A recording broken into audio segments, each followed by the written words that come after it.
Hi, I'm John. The autumn sun shone through the tall oak trees, casting soft shadows on our large family estate. Today, the place was filled with the chatter of relatives as we held our annual family reunion. The warm air smelled of roasting meat and fresh pie. My wife, Anna, who was very pregnant and glowing, stood beside me, smiling as we greeted cousins, uncles, and aunts arriving in large groups. "Honey, isn't it wonderful to have everyone here?" I asked.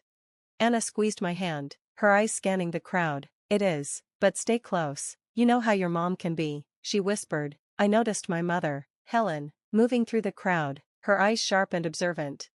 As the day went on, the polite greetings turned into deeper conversations. Julia, my cheerful sister-in-law, joined Anna and me near the edge of the garden, offering some relief from my mother's watchful gaze.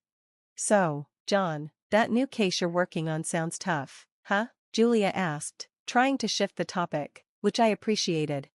"Yeah, it's complicated, but it's nothing compared to handling family dynamics," I joked, though my eyes drifted toward where my mother was standing with my aunts, occasionally glancing at us. Anna noticed and tensed.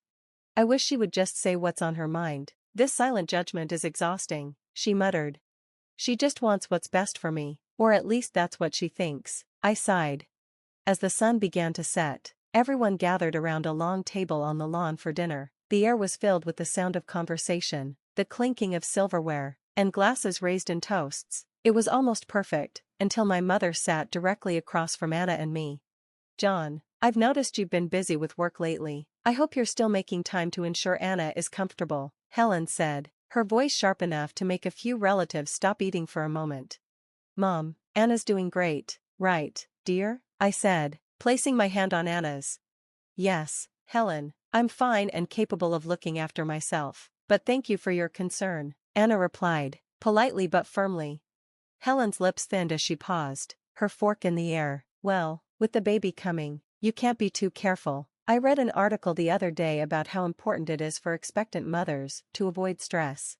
"Really, Helen, I'm fine. John's been wonderful, and Julia has been a great help, too," Anna said, trying to shift the conversation.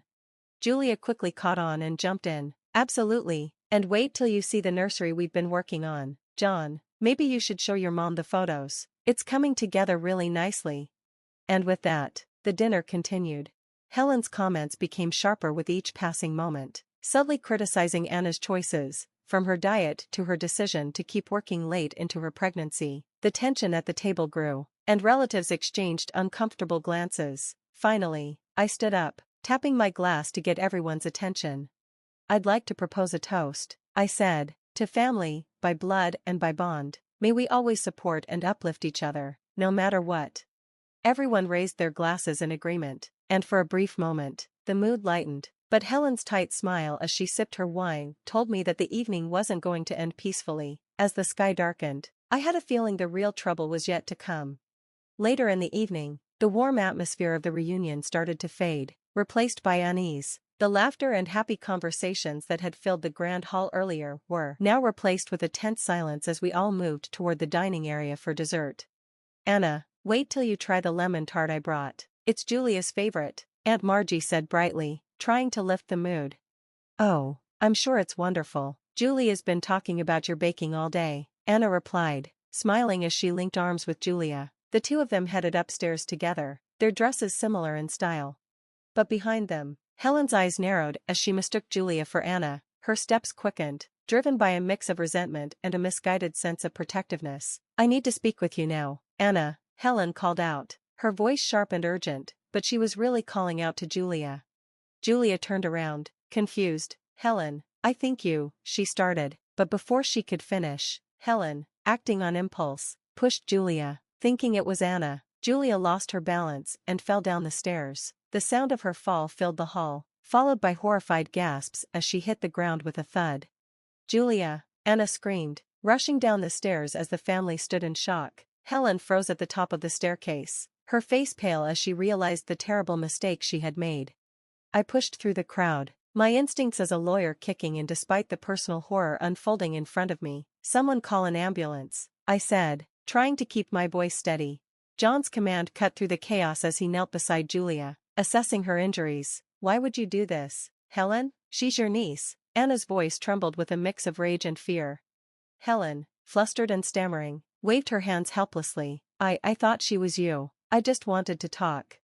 By pushing her down the stairs? John's voice was cold, his eyes searching his mother's face for an explanation that made sense. Moments later, Julia was taken away on a stretcher, and the house fell into a heavy silence. John pulled Helen aside, his tone a mix of disbelief and authority. What's going on, Mom? Your behavior tonight wasn't just out of line, it was dangerous. What did you think Aita was going to do? It's all those articles and talk shows, Helen muttered, wringing her hands. They say some women trap men with pregnancies. I thought she was manipulating you. Manipulating me? Anna's my wife. We're expecting a baby together. How could you believe such nonsense about her? John's frustration mounted as he ran a hand through his hair, struggling to understand how the mother he once knew had become someone driven to hurt out of irrational fears. I got scared, and seeing her, or who I thought was her, brought it all up, Helen admitted, her voice breaking. John shook his head, trying to process her words. Anna needs me, and Julia deserves justice. We're going to sort this out, but right now, I can't even look at you. He turned back to Anna, who stood by the door, her eyes red and swollen from tears. John's resolve hardened as they both waited for news about Julia's condition. The night air felt heavy with everything left unsaid, and the trust that had once bonded the family now lay shattered. The joyful reunion had dissolved into a harsh, sobering reality. As they faced the consequences of a misunderstanding that almost took a life, the hospital's fluorescent lights hummed quietly. John paced the narrow corridor outside Julia's room, deep in thought. Inside, Anna sat beside her sister, holding her hand as the soft beeping of medical monitors filled the air. The weight of the night's events pressed heavily on John as he considered the next steps. When John returned from the security office, he held a USB drive in his hand, the small device feeling heavy with what it contained. I got the CCTV footage from the house, he said. It's clear. Helen saw Julia and pushed her, no hesitation. Anna's tired, red eyes filled with confusion and pain. Why would she do this, John? It doesn't make any sense. Her voice cracked. It was deliberate, Anna. She thought she was pushing you. It's twisted, but it's right there, in black and white. Just then, the door opened, and Dr. Simmons walked in, his face serious. Julia is stable, but she has a concussion and a broken leg. It's going to be a long recovery. Thank you, doctor. Can we have a moment? John asked, his voice calm but firm. The doctor nodded and left the room. Once alone, John turned to Anna. I need to show you something. It's going to be hard to watch, but you need to see how far this went.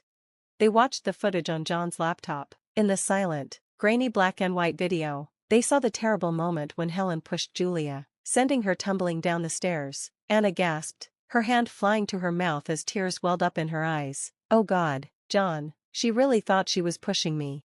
John took a deep breath, his face serious. Anna, I've been thinking, we can't just let this go. Julia deserves justice, and we need to protect you and the baby. Anna looked at him, her voice trembling. What are you saying? I'm saying that my mother needs to face the consequences. I'm going to press charges. But she's your mother, John. Can we really go through with this? If we don't, what then? She nearly killed Julia. What if next time, it's you or our child? Anna slowly nodded, her own resolve strengthening. You're right. It's just hard. I know, John said softly, but it's necessary, for all of us. John stepped out of the room and made a few calls. He contacted the family attorney, explaining the situation and his intentions. The wheels were set in motion, and there was no turning back. Yes, I understand the consequences, but I can't let this go. She has to be held accountable, John said firmly, determination in his voice.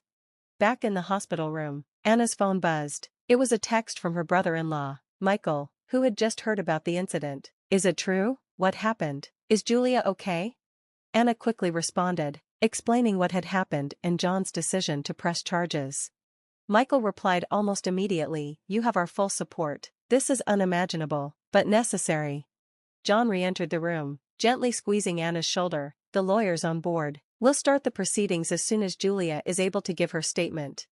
The next few days blurred into a whirlwind of legal discussions and tense family meetings. Relatives took sides, some couldn't believe Helen's actions, while others openly condemned her. John found himself increasingly isolated from many family members he had once been close to, his decision creating deep rifts that felt impossible to mend. One evening, as John and Anna sat quietly in the hospital cafeteria, Anna reached for his hand. "No matter what happens, we're in this together, right?" "Right, together," John replied, his voice steady and his grip firm. They returned to Julia's room, and John looked from his wife to his sister-in-law, his heart hardening for the battle ahead. The truth was unraveling, and with it, the image of a family that had once seemed unbreakable. In the courtroom, the air was tense, broken only by the shuffling of papers and occasional whispers. At the front, Helen sat rigidly beside her lawyer, her gaze fixed straight ahead. Across the room, John stood with Anna, preparing to witness his mother face justice. The judge entered, and the room fell silent. "This court is now in session," his voice echoed through the chamber.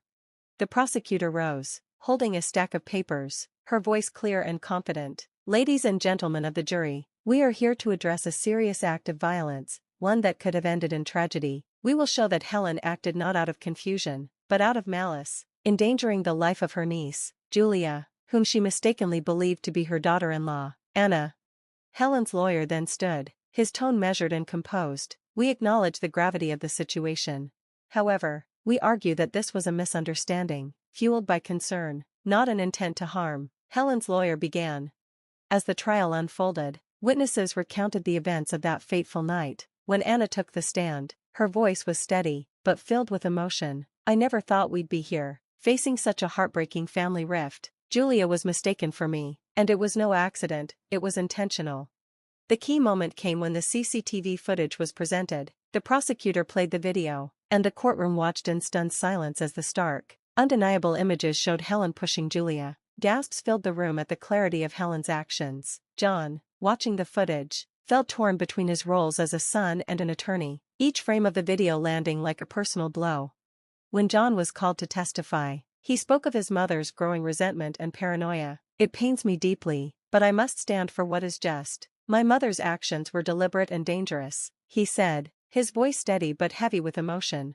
Finally, Helen took the stand. Her voice trembled as she spoke. "I thought I was protecting my son. I saw what I believed was a threat to his future, to our family's honor. I'm sorry, truly sorry, but it was a mistake." The jury didn't deliberate for long. The evidence was overwhelming. Soon, the judge delivered the verdict. "Based on the evidence presented, the jury finds the defendant, Helen, guilty of aggravated assault." The sentencing was swift, years of probation and a restraining order to protect Anna and her unborn child. The weight of the judge's words seemed to echo through the courtroom, a finality settling over everyone present.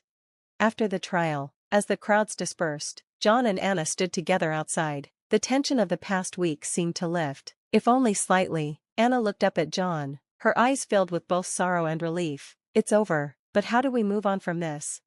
John took her hand, his voice calm yet resolute. "We rebuild, together, we focus on our future, on our family, we make sure our child knows love, not resentment." Their commitment to each other and their future child remained unshaken. And that concludes our story. What a journey it's been. Now, here's a question for all of you. If you were in John's position, would you press charges against a family member to uphold justice? Or would you find another way to resolve the situation to preserve family bonds? It's a tough choice between moral duty and family loyalty.